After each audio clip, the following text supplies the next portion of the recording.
Hello? Who is it?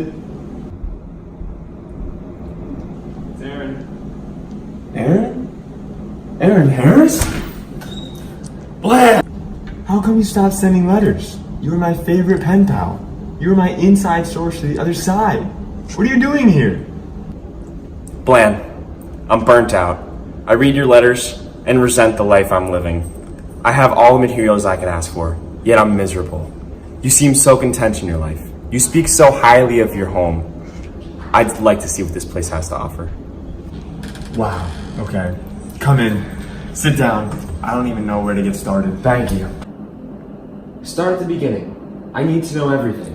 And I know you know everything, considering your great-grandfather is the founder of this whole place. Everything? Are you sure? Well, I guess I can start with how we became to be.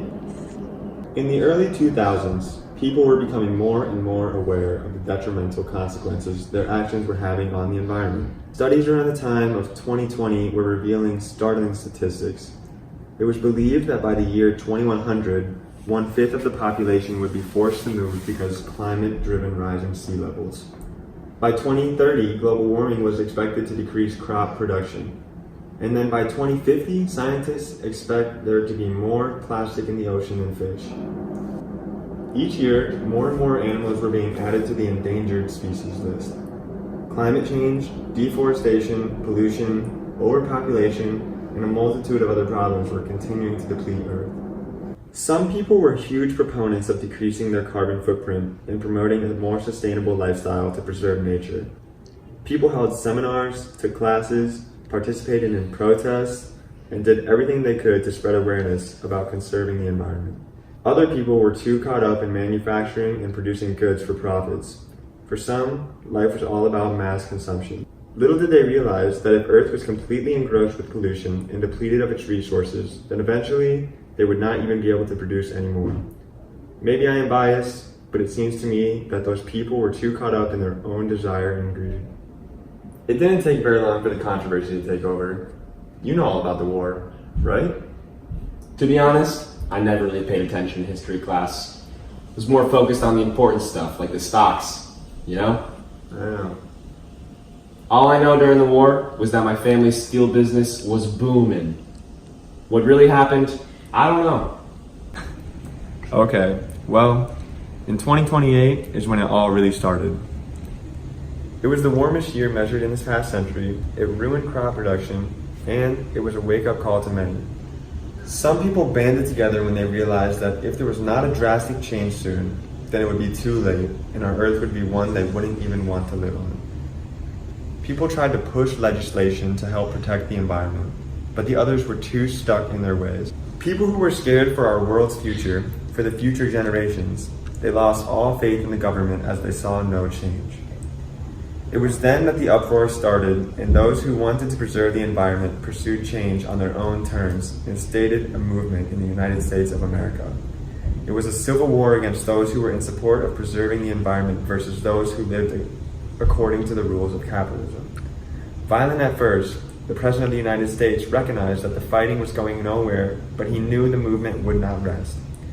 He met with the leader of the movement, my great-grandfather. They agreed they had two very different perspectives, and neither could agree on how to further rule the states.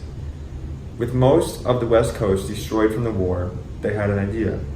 They agreed to split the United States into two different countries. The East Side would remain under the control of the president and would be structured around capitalism. But you know that, considering that's where you live. And of course, my great-grandfather got the West Side, which revolved around conserving the environment and a more sustainable lifestyle. Ah, okay. That's how Envusion became a place. But how to get this crazy name? Yeah, funny name, but there's a lot more to it than you think. Envusion represents the fusion of the environment and the people coinciding to preserve a sustainable habitat. Thus combined creates the word Envusion. Ah, I like that. Almost as much as I like all the beauty and surrounding nature around this place. I just don't know how our two societies can be so close in proximity, yet so different in how they are. Come on, Aaron. Of course it's prettier here. We have the waters, the mountains, the beautiful greenery. We have a nice arid climate, but it works perfectly for our farm. We rely on the earth rather than machines. When it comes to technology, we use it to preserve the environment, not to take from it. When the founders claimed this territory, all civilization was basically destroyed from the war. They had a fresh start. Rather than rebuilding the traditional city structure they were also used to, they decided to create homes that utilize the environment rather than deplete it. The people were all here because they had the common agreement that nature needed to be prioritized. So nobody had a problem settling down for a simpler lifestyle. The houses are a suitable size, no need for frivolous extra space that just wastes raw materials. Each home has large surrounding lands that the families use to produce their own produce and animals. The houses are not too luxurious, but they have everything we need. We utilize technology to help sustain the environment, and we use our solar energy for everything we need. To heat our homes, to light our light bulbs, to heat our ovens, and anything else we could need. We protect our environment by utilizing our environment. For all technology we use rechargeable batteries because we do not want to deplete any resources that we already have. For everything we create, we consider its effects on the environment. Because of this, our air is cleaner and fresher since we're not producing as much pollution. Since we aren't focused on building extravagant homes and big city skylines, we have much more room for the beautiful nature that is all around us. Well, I guess my people are more focused on skylines than pretty skies. Honestly, we have so much smog, you can barely even see the sky. Man, I can't even imagine living like that. I'm so sorry.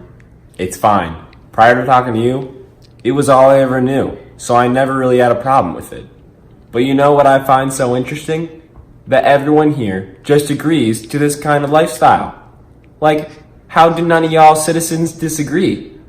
Well, you see, when we first inhabited this land and made it our own, everyone who was on our side had the common goal of preserving the earth for the future generations to come.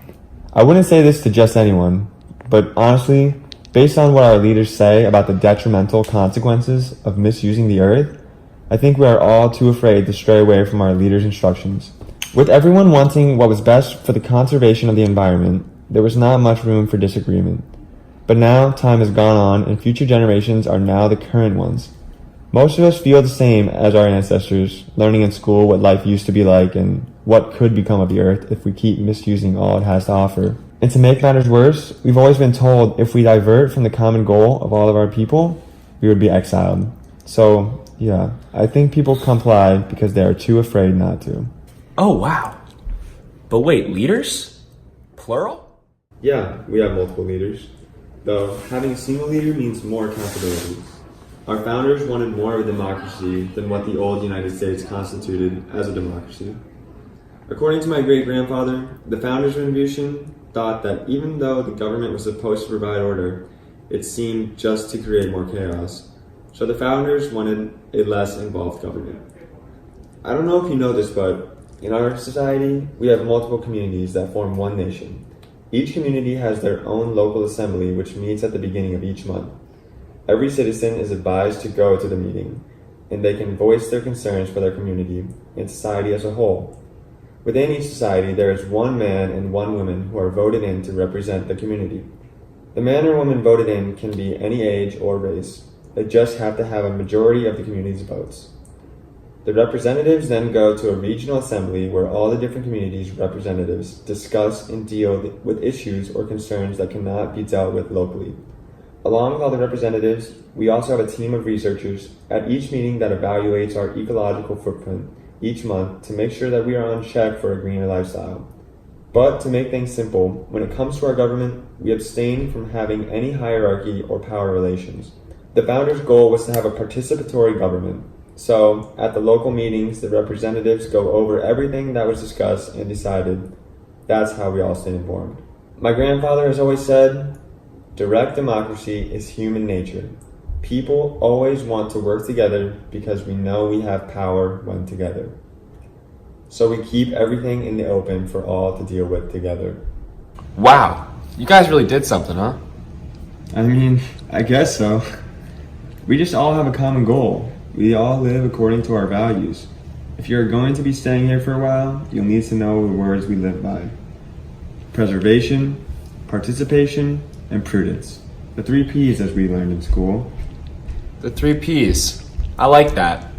The only P my society cares about is payday. But so what? Do exactly these three P's mean? They represent our values as a nation. Preserve represents how we utilize the environment to protect the environment. It is our want to conserve nature, to promote its growth. Participation represents our participatory government, how we all work together to create a society that will function in harmony. And prudence represents how we live cautiously according to our society's agreed upon standards in fear of depleting the earth or being exiled from the community. Isn't this the first time you've mentioned being exiled? What is up with that? What's the story there?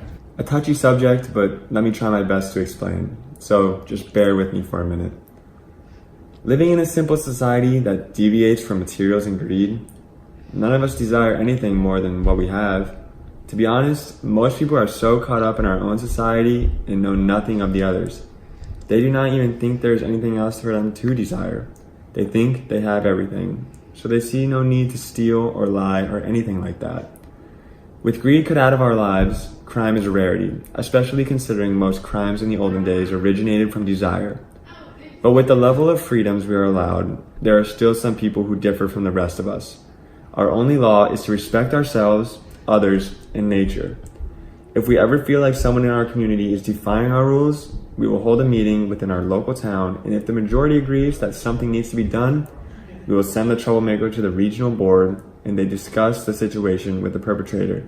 And if they believe the trouble will continue, if the person stays, they exile them. Oh my! So what happens when the person gets exiled? Where are they sent? What do they do? Was there a chance they'd sneak back in? I mean, it is nearly impossible to get back to the walls. You saw yourself how protected they are, and how anyone who enters must go through a screening first. If anyone attempted to get in, they'd be immediately figured out. We have such a specific way of life, we could not just risk anyone coming in.